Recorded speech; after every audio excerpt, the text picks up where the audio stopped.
অবৈকুণ্ঠৰ কল্পতৰু ভাগৱত শাস্ত্ৰ ইহাৰয়ো উত্তম ফল হৰিনাম মাত্ৰ হৰিনামে হৰিনামে হৰিনামে গতি হৰিনামে ভকতৰ কেৱলে ভকতি ৰাম হৰিনামে ভকতৰ কেৱলে ভকতি কৃষ্ণ।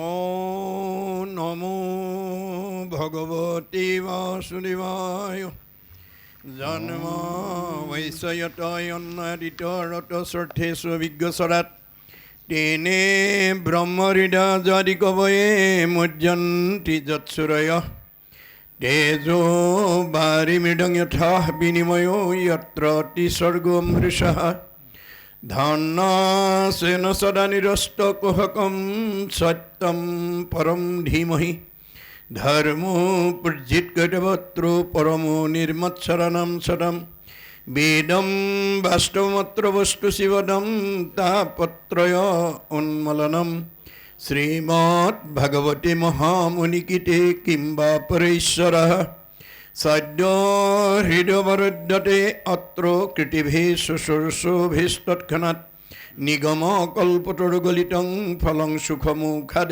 অমৃতম দ্ৰৱসংযুতম পিবত ভাগৱতম ৰসমালয় মুহুঃ ৰসিকা ভুবি ভাবুকা হৰিৰাম ৰাম। এতিয়া ভাগৱতৰ ক'ৰ পৰা শুনিব বিচাৰে ক'ব নেকি? প্ৰথম পায়। এতিয়া আমাৰ বাপসকলে আজি ভাগৱত প্ৰথমৰ পৰাই শুনাৰ হাবিয়াস কৰিছে, গতিকে এইটো ভালেই হৈছে। আমি এই পবিত্ৰ দিনটোত গৃহস্থী পৰিয়ালটিয়ে যদি এই ল'ৰাৰ জন্মদিন উপলক্ষে এনেধৰণৰে অনুষ্ঠিত কৰি প্ৰথমৰ পৰা যদি দ্বাদশ স্কন্ধ ভাগৱতলৈকে শ্ৰৱণ কৰাৰ সৌভাগ্য ল'ব পাৰে, তেতিয়াহ'লে এই গৃহস্থীলৈ অহা জীৱকেইটা পৰীক্ষিতৰ দৰে গতি পাব। আমাৰ আজিৰ অনুষ্ঠানৰ মাজলৈ যোৱাৰ আগতেই আজি অনুষ্ঠানৰ যি তাৎপৰ্য, যি মাহাত্ম্য, তাৰ ওপৰত মই আপোনালোকৰ দৃষ্টি আকৰ্ষণ কৰিব খুজিছোঁ। আজি যদিও সেউকী পৰিয়ালটিয়ে পুত্ৰৰ জন্মদিনৰ উপলক্ষে পৰিয়ালবৰ্গৰ মংগলৰ অৰ্থে এই অনুষ্ঠান অনুষ্ঠিত কৰিছোঁ বুলি কৈছে, আমাৰ বেদৰ মতে, ভগৱন্তৰ শ্ৰীমুখৰ মতে আৰু ভাগৱতৰ মতে, মহাপুৰুষৰ দৰ্শন মতে আজি সেউকী পৰিয়ালটিয়ে এটি যুগৰ যজ্ঞ অনুষ্ঠিত কৰিছে। এইটো কলি যুগৰ যজ্ঞ বুলি কোৱা হৈছে। উদ্ধৱক যাবৰ সময়ত কৃষ্ণই কৈছে যে মুত চিত্ত দিয়া যিটো কৰৈ কৰ্ম ধৰ্ম, তাৰ নাম যজ্ঞ সখী কৈলো ইটো মৰ্ম। যে মুঠ চিত অৰ্পণ কৰি যিবিলাক কৰ্ম কৰে সেইবোৰ যজ্ঞ কৰ্ম হয়। গতিকে আজি এইটো কলিৰ যজ্ঞ। কি যজ্ঞ? নাম যজ্ঞ, ভাগৱত যজ্ঞ, ভক্তি যজ্ঞ। এই যজ্ঞস্থলীলৈকে আমন্ত্ৰিত ভগৱন্ত স্বৰূপ ভক্তসকলক সেৱা শুশ্ৰূষা আচমনি কৰাৰ দায়িত্ব সম্পূৰ্ণ সেউকী পৰিয়ালটি। কিন্তু ইমান বহু সংখ্যক ভকত বৈষ্ণৱক নিখুঁতভাৱে সেৱা শুশ্ৰূষা কৰি অনুষ্ঠানটো সৰ্বাংগ সুন্দৰ কৰাৰ ক্ষেত্ৰত তেখেতসকলৰ পৰিয়ালৰ সদস্য কিজন যথেষ্ট নহয়। তাৰ কাৰণে মিতিৰ কুটুম, পৰিয়ালৰ ওচৰ চুবুৰীয়া সমাজৰ যিসকল আই বাপে আহি আজি এই যজ্ঞ অনুষ্ঠানটো সৰ্বাংগ সুন্দৰ কৰিবৰ কাৰণে অকণমান কায়িক মানসিকভাৱে সহায় কৰি দিছে, তেৰা সমস্তৰ জীৱন ধন্য।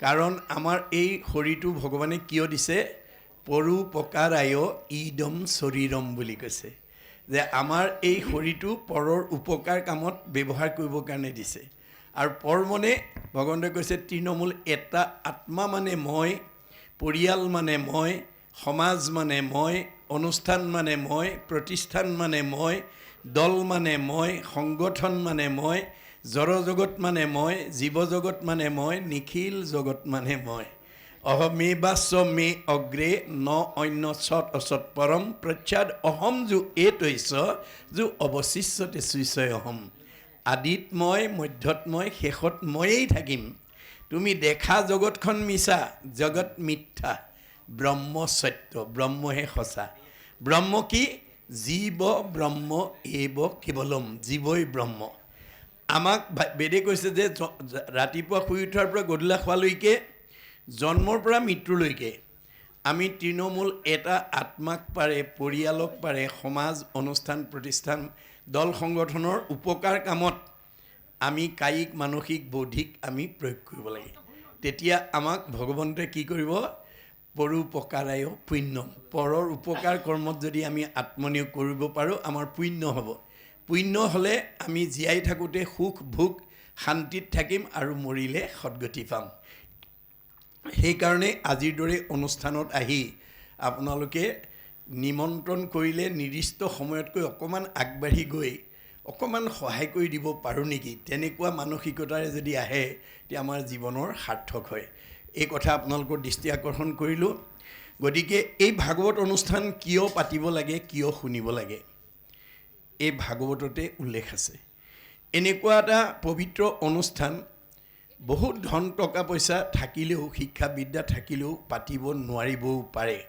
এই কথা ভাগৱতত উল্লেখ আছে আমাৰ ভাগৱতত কৈছে শতকোটি জন্মান্তৰে হুৱে মহাভাগ নৰসৰি ৰকজীৱে তেবে পাৱে লাগ তাত যেবে মূৰ দায়া ভৈল জাক প্ৰতি সেহিহে কৰিব পাৰে আমাত ভকতি আজি সন্ধিকৈ পৰিয়ালৰ ওপৰত ভগৱানৰ কৃপা পৰিছে নপৰা হ'লে আজি এই অনুষ্ঠানটো তেখেতসকলে অনুষ্ঠিত কৰিব নোৱাৰিলেহেঁতেন ধন টকা পইচা থাকিলেও নোৱাৰে কিন্তু ভগৱানৰ কৃপা আৰু দ্বিতীয়তে ভাবিব লাগিব মই এনেকুৱা তেখেতে কৈছে মোৰ আজি বহুত দিনৰ পৰা ভাৱ আছিল আমাক ভগৱানে কৈছে ভাৱেন লভতে সৰ্বম তুমি যদি ভাবিব পাৰা মোৰ পৰা চব আদায় কৰিব পাৰিবা মই তোমাৰ হৃদয়তে আছোঁ সমস্ত ভূতৰে মই আছোঁ হৃদয়ত কিয় আছোঁ যাদৃশী ভাৱনা জৈছ সিদ্ধি ভৱতী তাদৃশী যোনে যেনেকৈ ভাবে তেওঁৰ মনৰ ভাৱনা তেনেকৈয়ে পূৰণ কৰিবৰ কাৰণে মই হৃদয়তে আছোঁ মই কল্পতৰু বৃক্ষৰূপে আছোঁ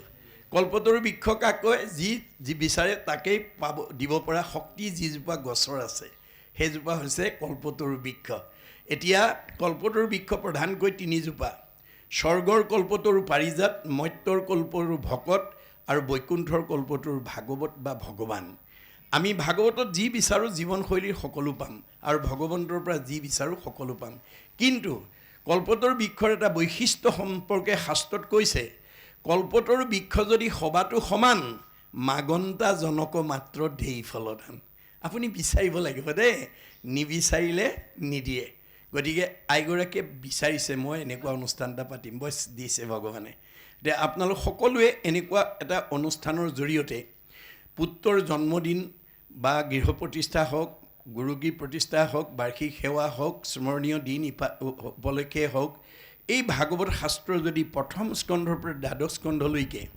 জীয়াই থাকোঁতে যদি আপুনি নিজে শুনা আৰু পৰিয়ালবৰ্গ শুনোৱাৰ সৌভাগ্য ল'ব পাৰে তেতিয়া আপোনালোকৰ গৃহলৈ অহা জীৱকেইটা পৰীক্ষিতৰ দৰেই গতি পাব গতিকে ভাগৱত কিয় শুনিব লাগে সেই কথা ভাগৱততে উল্লেখ আছে আকৌ শুনি বন্ধ্যা নাৰী পুত্ৰ হুৱে গুণৱন্ত দুৰ্জনো সজন হুৱে দুখী ধনৱন্ত ভাগৱত শুনিলে সতী সন্তান নোহোৱা মহিলাই সুযোগ্য সন্তান পোৱাৰ যোগ্যতা পায় বুলি কৈছে ভাগৱতত কৈছে দেই আৰু দুষ্ট মানুহ শান্ত হৈ যায় দুখীয়া মানুহ ধনী হৈ যায় সেইকাৰণে গুৰুজনে সমস্ত জীৱশ্ৰেষ্ঠ মানুহক আহ্বান জনাইছে কি বুলি কিন্তু আগে প্ৰথমত মহাশাস্ত্ৰ ভাগৱত শুনিওক মহাযত্ন কৰি ভাগৱত মহাযত্ন কৰি শুনিবলৈ আহিব লাগে বিশেষণ লগাইছে বোলে লাভ কি হ'ব বিষয়ৰ দোষ যত সকলে কৰিব হত হৰি ভকতৰ সংগ ধৰি।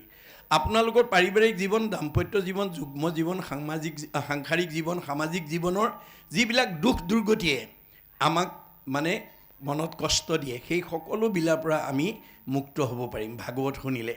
গতিকে আজি আমি সন্ধিকৈ আইৰ পৰিয়ালৰ মানে ৰভাৰ তলত যি ভাগৱত শুনিছোঁ, ই পূৰ্বতে ক'ত আছিল? স্বাদত অমৃতময় পৰম আনন্দ ৰস পূৰ্বতে আছিলা বৈকুণ্ঠত। এই ভাগৱত পূৰ্বতে বৈকুণ্ঠত আছিল। কৃষ্ণৰ কৃপাটো পাছে অৰ্ধেক বয়স গৈলে, পাইলা ব্ৰহ্মা পদ্মকল্পত। সৃষ্টিকৰ্তা ব্ৰহ্মাই আধা বয়স যাওঁতে পদ্মকল্পত ভগৱানৰ মুখৰ পৰা 4 শ্লোকত এই ভাগৱত শুনিছিল।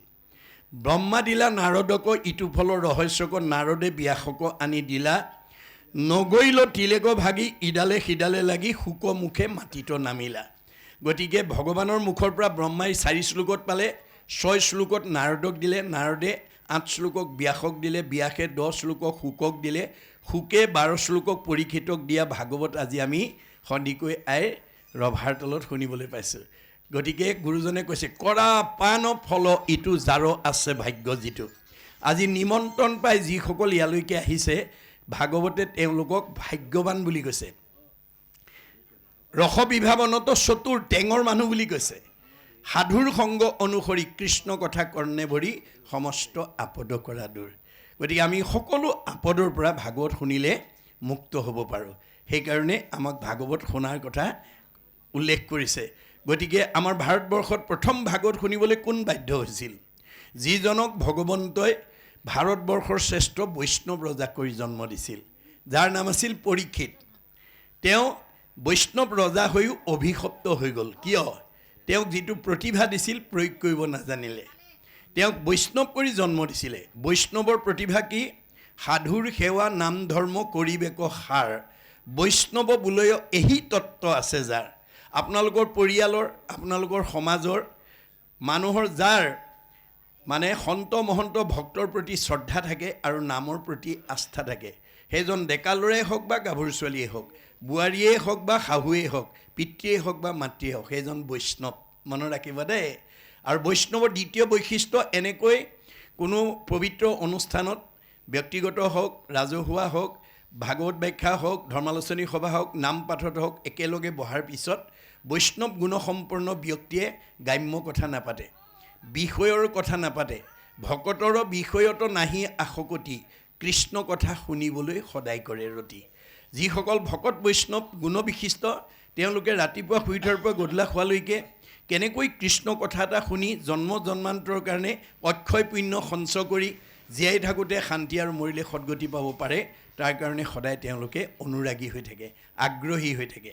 দ্বিতীয় বৈশিষ্ট্যটো হৈছে কি? নকৰিব প্ৰাণী হিংসা মনে একোজন, সদায়েই চিন্তিব মাত্ৰ কৃষ্ণৰ চৰণ। বৈষ্ণৱ গুণসম্পন্ন ব্যক্তিয়ে প্ৰাণী হিংসা নকৰে। কিয়? ভগৱানে কৈছে, যত দেখা ভূত প্ৰাণী সবাহাকে বিষ্ণু মানি, হিংসা এৰি কৰা উপকাৰ। মই চবতে আছোঁ দেই। কুকুৰ চিগাৰল গদৰ্ভৰু আত্মাৰাম, জানিয়া সবাকো পৰি কৰিবা প্ৰণাম। দেহটোহে কুকুৰ মেকুৰী গাহৰি, আত্মাটো নহয়। এই কথা জানি প্ৰত্যেককে শ্ৰদ্ধা আৰু মৰম কৰিবা।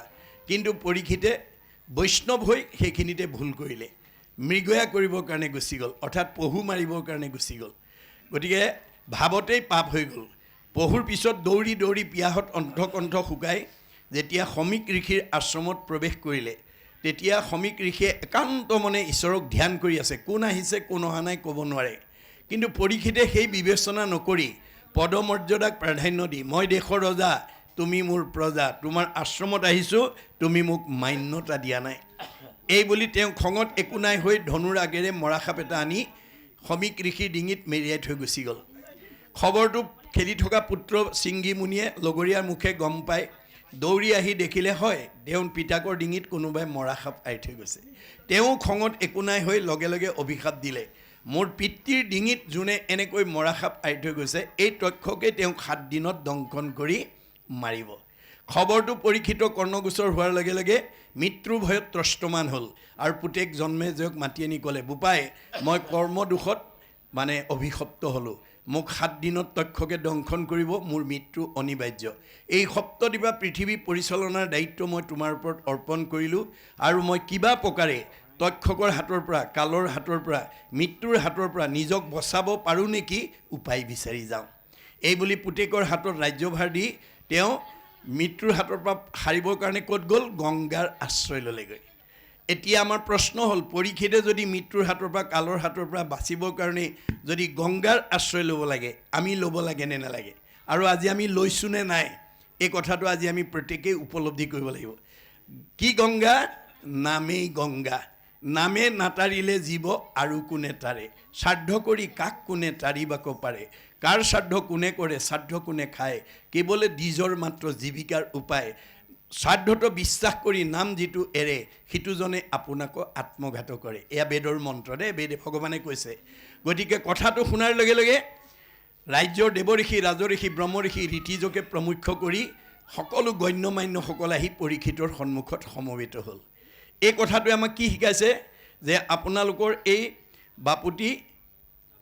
বাপুতিগড় 2 নম্বৰ বাপুতিগড় গাঁৱৰ চাৰিসীমাত বহুত পৰিয়ালৰ, বহুত বংশৰ, বহুত জাতিৰ, বহুত ধৰ্মৰ, বহুত সম্প্ৰদায়ৰ লোকে বসবাস কৰি থাকিব পাৰে। আপোনাৰ ধৰ্মৰ বৈষম্যতা থাকিব পাৰে, জাতিৰ বৈষম্যতা থাকিব পাৰে, পৰিয়ালৰ বৈষম্যতা থাকিব পাৰে, সমাজৰ বৈষম্যতা থাকিব পাৰে, কিন্তু আত্মাৰ বৈষম্যতা নাই। আত্মা দৃষ্টিত আমি সকলো ঈশ্বৰৰ অংশ, তোমাৰে সেই অংশ আমি যত জীৱজাক। আমাৰ দেহৰ সেই সম্পৰ্ক নাই, আত্মা দৃষ্টিত আমি সকলো ঈশ্বৰৰ অংশ জীৱ। সেইকাৰণে আপোনালোকৰ গাঁৱত যদি কাৰোবাৰ কিবা বিপদ আপদ হয়, মোৰ পৰিয়ালৰ নহয়, মোৰ বংশৰ নহয় বুলি খবৰ এটা নোলোৱাকৈ নাথাকিব। ভগৱানে বেয়া পাব। ভগৱানে কাক ভাল পায়? আমাৰ বাইবেলত কৈছে, গড লাভছ হিম হু লাভছ হিজ ক্ৰিয়েচাৰ। ভগৱানে সেইজনকেই ভাল পায় যি তেওঁৰ সৃষ্টিৰ প্ৰাণীবিলাকক ভাল পায়। এতিয়া পৰীক্ষিতৰ সন্মুখত যেতিয়া সকলো সমবেত হ'ল, তেওঁ সাহস পালে, প্ৰেৰণা পালে আৰু প্ৰশ্ন কৰিলে, কোৱা দেৱঋষি, কোৱা ৰাজঋষি, কোৱা ব্ৰহ্মঋষি, কোৱা ঋতিজ, কোৱা গণ্যমান্যসকল, মই কি কৰিলে তক্ষকৰ হাতৰ পৰা মই নিজক বচাব পাৰিম? ৰজাৰ প্ৰশ্ন শুনি প্ৰত্যেকে নিজা নিজা উত্তৰ দিলে।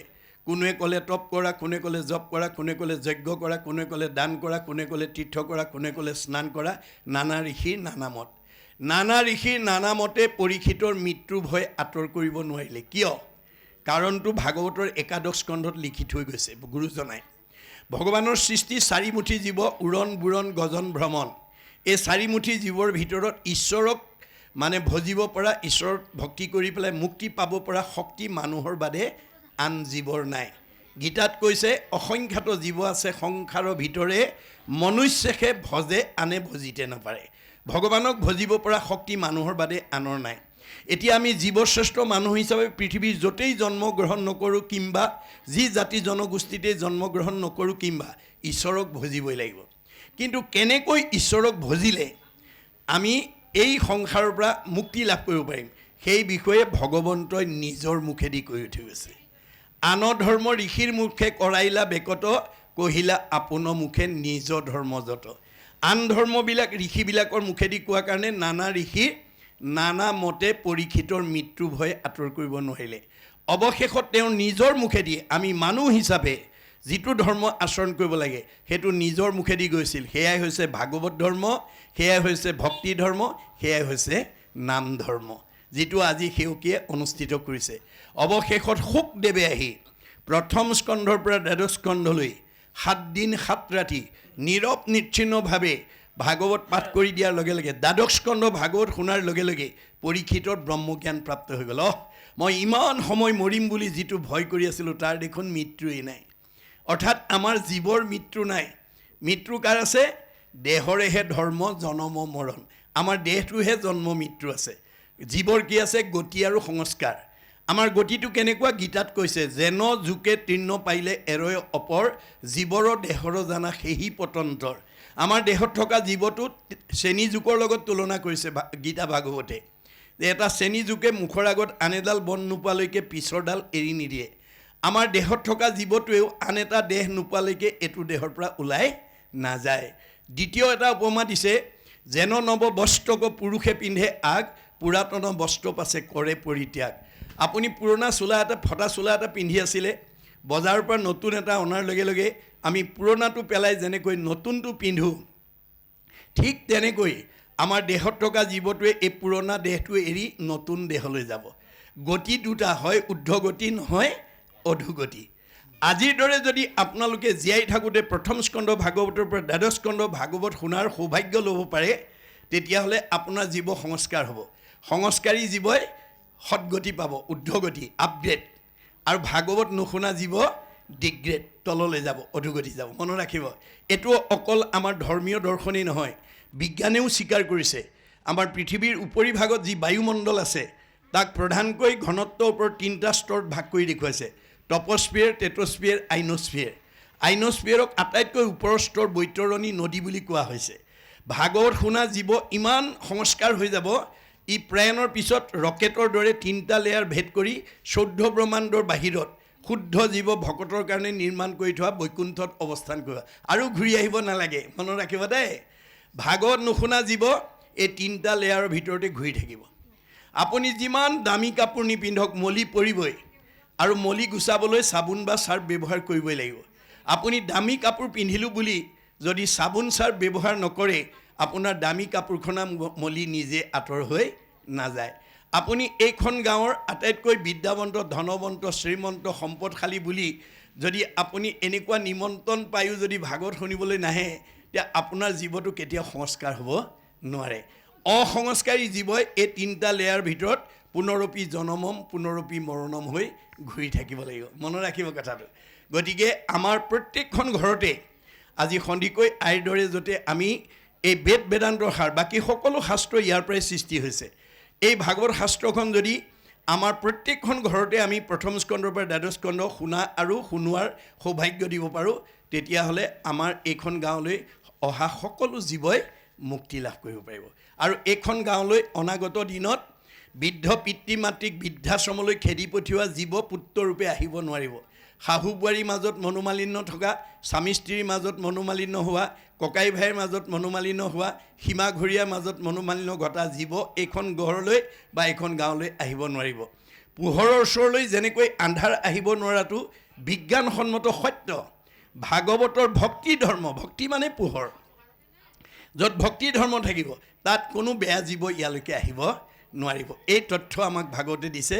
এতিয়া শুকদেৱে আহি প্ৰথম স্কন্ধ ভাগৱতৰ পৰা আমাৰ মৃত্যুমুখী পৰীক্ষিত 7 দিন আছে মাত্ৰ।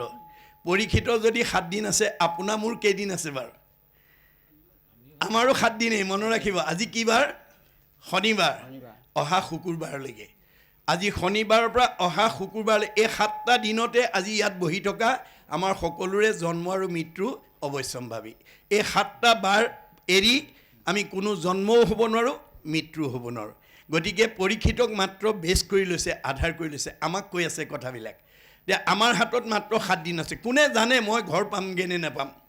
পদ্মৰ পত্ৰৰ নীৰ পৰি যেন নুহি থিৰ, সেইমতে জীৱন চঞ্চল বুলি কৈছে ভাগৱতে। আমাৰ দেহত থকা জীৱটো পদুম পাতৰ পানীৰ লগত তুলনা কৰিছে।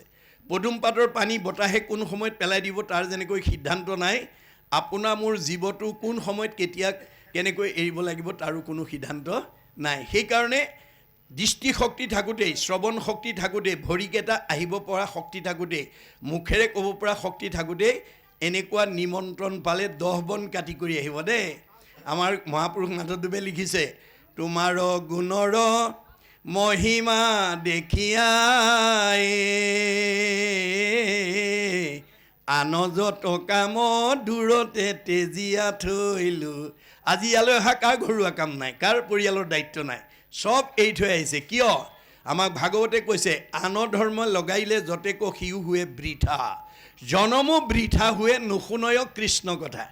আপুনি আন কামতেই যদি বিষয় কামতে ধন টকা পইচা সা সম্পত্তি ইন্দ্ৰিয় সুখ ভোগৰ চিন্তাতে যদি গোটেই জীৱনটো পাৰ কৰে, তেতিয়া আহিল কণা গ'ল কণা খাগৰি কাটে, আমাৰ মানৱ জন্ম ধৰাৰ কোনো সাৰ্থক নহ'ব যদি হৰি কথা শুনিবলৈ নাহে। গতিকে আজি নহাৰ কাৰণে কোনোবাই 50,000 টকা ব্যৱসায় বাণিজ্য কৰি লাভ উপাৰ্জন কৰিব পাৰিব, কিন্তু লগত নিব নোৱাৰিব, লগত নিব নোৱাৰিব। আমি পাৰ্থিৱ যিবোৰ ধন গাড়ী মটৰ পকা ঘৰ দুৱাৰ বনাইছোঁ, আমি লগত নিব নোৱাৰোঁ। আমি এই বাহ্যিক ধনবিলাক নিব নোৱাৰোঁ। যত দেখা ধন শৰীৰৰ স্ৰজন, মৰিলে লগে নাযায়। সেইকাৰণে গুৰুজনে কৈছে লগত নিব নোৱাৰা ধনকে ঘটি নাথাকিবা, লগত নিব পৰা ধন ঘটিবলৈ নিমন্ত্ৰণ পালেই আহিবা। পৰকালৰ ধন মাধৱৰ নাম, তাক লোৱা গ'লে বান্ধি, ঐত এটিক্ষণে এৰা আলজাল পাছে মৰিবা হাঁহ কান্দি। আপুনি নিমন্ত্ৰণ পাই যদি এনেকুৱা অনুষ্ঠানলৈ নাহে, আপোনাৰ মোৰ জীৱটোৱে পিছৰ জন্মত কান্দিব লাগিব। জীৱৰ মৃত্যু নাই, কৰ্মফলত ঘূৰি থাকে দেই। আমাৰ কৰ্মফল তিনিটা: প্ৰাৰব্ধ, আৰব্ধ, অনাৰব্ধ। প্ৰাৰব্ধ পুণ্য বেছি লৈ পেলাই যি এই বাপুতি গড়ত যি বসবাস কৰি আছে গৃহস্থী হিচাপে, বাপুতি গড়ত বসবাস কৰা বেছি পুণ্য লৈ অহা মানুহঘৰ চবতকৈ ওপৰত থাকিব। মধ্যম পুণ্য লৈ অহাখিনি মধ্যমত থাকিব, কম পুণ্য লৈ অহাখিনি কমত থাকিব। আপুনি যিমান পুণ্য লৈ আহিছে সেই অনুপাতেহে ভগৱানে আপোনালোকৰ এই বাপুতি হেৰিয়াত মানে বাপুতি গড়ত মানে প্ৰতিষ্ঠা কৰিব। এক বিন্দু ইফাল সিফাল কৰিব নোৱাৰে, মনত ৰাখিব কথাটো। কিন্তু ই স্থায়ী নহয়, ই গতিশীল। আপুনি দুখত থাকি যদি ঈশ্বৰৰ নাম লয় আপোনাক ওপৰলৈ নিব, আৰু সুখত থাকি যদি ঈশ্বৰৰ নাম এৰে তললৈ লৈ আহিব। সেইকাৰণে মাধৱদেৱে আমাক ঘোষাত লিখিছে যে ঐশ্বৰ্য ভোগৰ মদে মত্ত হুয়া ঈশ্বৰত, পৰাংমুখ ভৈল যিটো জন, যেন জীৰ্ণ গায়ী আতি দুৰ্ঘুৰ সংসাৰ মহা পংকে পৰি হুৱে মগন। আপুনি পূৰ্ব পুণ্যত লৈ আহি ইয়াত পকা ঘৰ, গাড়ী মটৰ, দামী পোচাক পিন্ধি দামী আহাৰ খাবলৈ পাই যদি ঈশ্বৰলৈ পিঠি দিয়ে, ভকতৰ সংগলৈ নাহে, নামঘৰলৈ নাহে, তেতিয়া আপোনাৰ চকৰি ঘূৰাবলৈ বেছি সময় নালাগে। মনত ৰাখিব, সুখ দুখটো কাৰো কাৰণে স্থায়ীকৈ দিয়া নাই। মানে সংসাৰৰ সুখ দুখ জানিবা মায়া বুলি কৈছে। মাধৱৰ মায়াৰ কমনে পাৱে অন্ত, ঐশ্বৰ্য দৰিদ্ৰ হুৱে দুখী ধনৱন্ত, স্বৰ্গীয় নৰকে নৰকীও স্বৰ্গে যায়, সৰ্বকালে সুখ দুখ একো স্থানে নাই। সংসাৰৰ সুখ দুখ জানা সবে মায়া, তিলেকতে অন্তৰে মেঘৰ যেন আছে। আপোনালোকৰ বাপুতি হেৰিয়াত আপোনাৰ গড়ত মাক বাপেকৰ দিনত কাৰোবাৰ একোৱেই নাছিল, পুতেকহঁতৰ দিনত এতিয়া জয় জয় মই মই। কাৰোবাৰ আকৌ মাক বাপেকে বহুত সম্পত্তি দি থৈ গৈছিল, পুতেকহঁতৰ দিনত বেছিখিনি আজৰি। এই যিটো পৰিৱৰ্তন আপোনালোকে চকুৰ আগতে দেখিবলৈ পাব। একেখন গাঁৱতে এবাৰ চালে আপোনালোকে এই ভাগৱতৰ দৰ্শনবিলাক দেখা পাব। সেইকাৰণে পাঁচজনৰ স্থিতি ভগৱন্তই সলনি কৰিব নোৱাৰে। মানুহেতো নোৱাৰেই, ভগৱন্তই নোৱাৰে। সন্ত, মহন্ত, ভক্ত, বৈষ্ণৱ, সাধু। আপুনি ভাগৱত শুনি গুণগতভাৱে যদি এই পাঁচজনৰ ভিতৰত এজন হ'ব পাৰে, ভগৱান মানে মানুহেতো হিংসা কৰি নোৱাৰে, ভগৱন্তই আপোনাক পদচ্যুত কৰিব নোৱাৰে। এয়াই হৈছে ভক্তিৰ মহিমা। গতিকে এতিয়া এই প্ৰথম স্কন্ধ ভাগৱতৰ পৰা সুকে পৰীক্ষিত কোৱাৰ চলে আমাক কি ক'ব গৈছে আমি পদবন্ধে আলোচনা কৰিম। এই আলোচনাত যদি আপোনালোকৰ কিবা সংশয় থাকে প্ৰশ্ন কৰি সংশয়টো দূৰ কৰি ল'ব। কাৰণ কথা শুনি লেখে গুছে মনৰ সংশয়, কৃষ্ণৰ সেৱাত ৰতি তেৱেশে বাৰ হয়। আজি যদি আপোনালোকে সংশয়টো দূৰ কৰিব পাৰে, কালিলৈ কেনেকৈ শুনো, পৰহিলৈ কেনেকৈ ভাগৱত শুনো, আপোনালোকৰ আগ্ৰহটো বাঢ়ি যাব। এই আগ্ৰহেই হ'ব ভকতি, আৰু ইয়ে হ'ব মুক্তিৰ সম্বল। মনত ৰাখিব দেই। গতিকে স্বপৰম অনুৰক্তি ঈশ্বৰেই ভক্তি। আপুনি ঈশ্বৰৰ কথা শুনিবৰ কাৰণে, জানিবৰ কাৰণে, বুজিবৰ কাৰণে যিটো অনুৰাগ, সেইটোকে ভক্তি বুলি কৈছে বেদে। গতিকে সেই অনুৰাগটো যাতে আমি সৃষ্টি কৰিব পাৰোঁ, তাৰ কাৰণে আপোনালোকে প্ৰত্যেকেই গুৰুত্ব দিব। আৰু প্ৰশ্নখিনি আজি পাঠৰ ওপৰত কৰিব। এই পাঠৰ ওপৰত মই পদবন্ধে আলোচনা কৰিম। তাত যদি কিবা সংশয় থাকে প্ৰয়োজন হ'লে প্ৰশ্ন কৰিব। প্ৰশ্নটো কৰোঁতে আপোনালোকে মই ব্যাখ্যা কৰি থাকোঁতে ঘপকৈ উঠি নকৰিব, ৰসভংগ হৈ যাব। আৰু মই ব্যাখ্যা সামৰাৰ পিছত আপোনালোকে ক'ব, নতুবা লিখিতভাৱে প্ৰশ্নটো দিব। অন্য প্ৰশ্ন থাকিলে পাঠৰ অন্তত আপোনালোকে মোৰ লগত আলোচনা কৰি সংশয়টো দূৰ কৰিব। আন প্ৰশ্ন এই পাঠৰ মাজলৈ নানিব, ৰসভংগ হ'ব, আনে বুজাত অসুবিধা হ'ব।